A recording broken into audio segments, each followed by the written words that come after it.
कई दिनों से वो मुझे मैसेज में लिख रही थी, जनाब आली हुजूर वाला, बस 1 मिनट की बात सुन लीजिए, 1 मिनट से आगे मत सुनिएगा।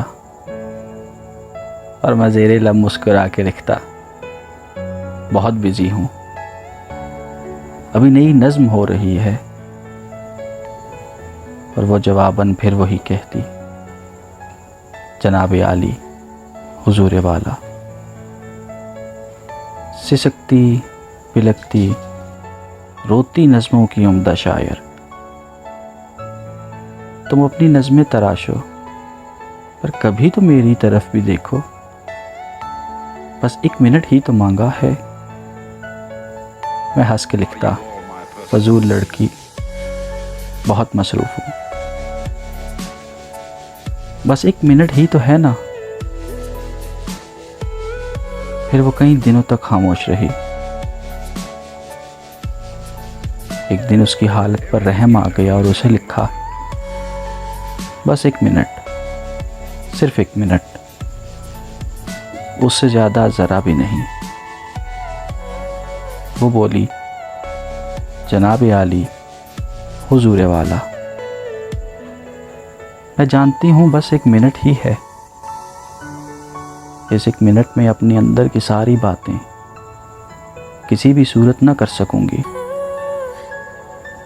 इस 1 मिनट में कैसे बताऊंगी सुलगती हिजरत ज़दा रुतों को उदास नज़्मों में।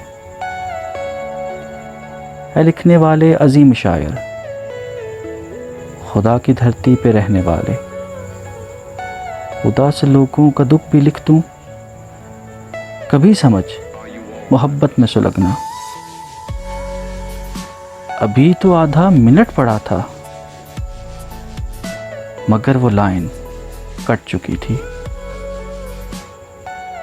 वो 1 मिनट की जो कॉल थी, वो आधे मिनट में कट चुकी थी। मैं एक अरसे से मुंतज़िर हूँ अगले आधे मिनट का। वो नर्म लहजा, उदास लहजा, उदास लड़की, बेवकूफ़ लड़की, मेरी समाअतों के अध खुले दर से अभी तलक यूं ही लगी हुई है।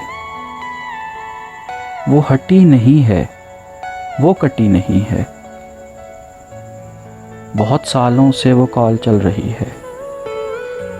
वो कॉल अभी तक कटी नहीं है,